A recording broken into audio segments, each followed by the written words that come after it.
Peace, love, and light, y'all. Ashe and namaste. Did you guys enjoy that blue moon last night? But I'm sitting up here at my husband's job.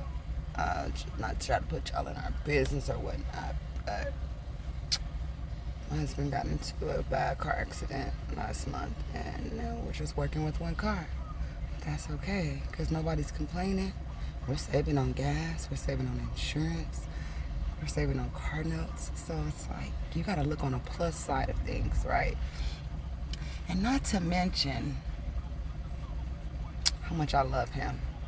Like, I love his ass so freaking much. Yeah, he gets on my nerves sometimes. Not on my last nerves. He just gets on my nerves. But I get on his nerves as well. And I probably get on his last nerves because I'm just me, But I say this to say, I just adore him. I admire him. Like, he's stuck around. Shit. He's stuck around. My daughter's 18. We've been together for 20 years. It'll be 21 years in October. But he stuck around. When times got hard, he didn't quit. He didn't give up. He's been here. We never separated. Like, we have never separated before and got back together. We just never have. I think we separated. We might as well just, I don't know. I just don't think that's going to ever happen. I know it's not, because I have the faith in what God put together. Nobody or no man can destroy. And God brought us together. He really did. And I believe that. And I just love him. Like, he has so much patience with me. He has patience with me. Communication has never been an issue for us because we started off our relationship together, and then like a few months after that, he moved to Texas to work with his dad. So we had a long distance relationship for over a year, and that built up our communication skills with each other because we pretty much fell asleep on the phone with each other. You know how it is. You hang up, you know how it goes, right? That puppy dog love, so it's just like, oh, head over heels for each other. But I just love him. I just have to express that. So when you find you somebody that you really love, make that shit work. Make it work.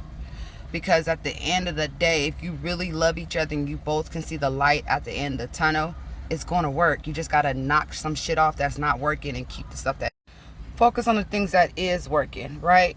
So that's where we go wrong at. Is like stuff that's not working, we still deal with it, right? Like, we still just sit in it and then complain about it to other people and don't really talk to our spouse about these type of things. But like I said, if you really want to make it work, you have to communicate. You have to have an understanding with each other. You have to have compassionate, unconditional love. So unconditional, you have to really look into the meaning of unconditional love and compassion.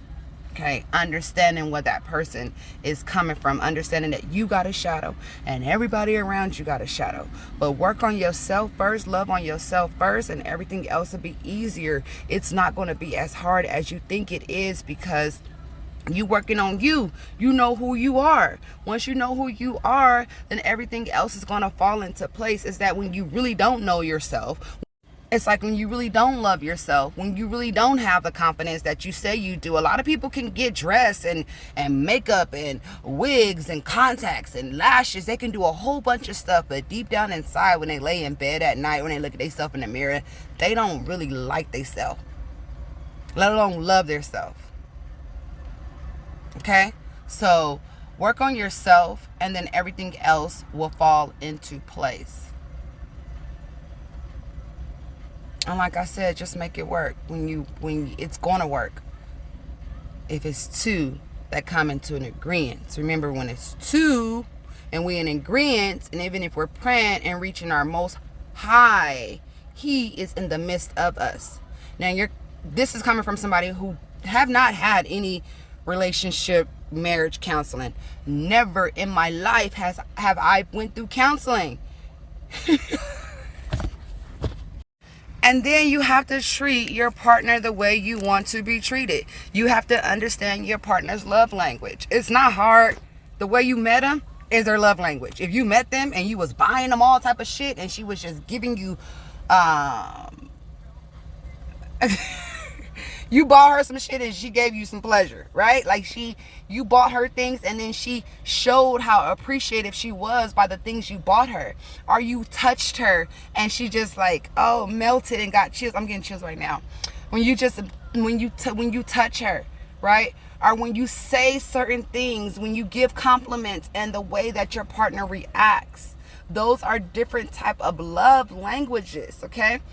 When you understand the difference in love language, then you would know what your partner wants, right? You would know how your partner will love you, and you would know how to love your partner because it's a love language, duh. Okay? So if you want massages, if you want certain things, if you want touches, touch your partner. He's probably never, or he or she probably never experienced those type of touches. Like my mom was a strict ass fucking LA mom raising 2 girls in the city, okay? She was strict as shit, like a real fucking Belizean islander. Just whoa. She got that Belizean Puerto Rican in there. I had to make that face because she was strict, and in the sense like almost mean because she was so damn strict, right? So by her being that type of way, she still showed love. She still was affectionate with us. So I come from an affectionate, loving, strict ass home, okay?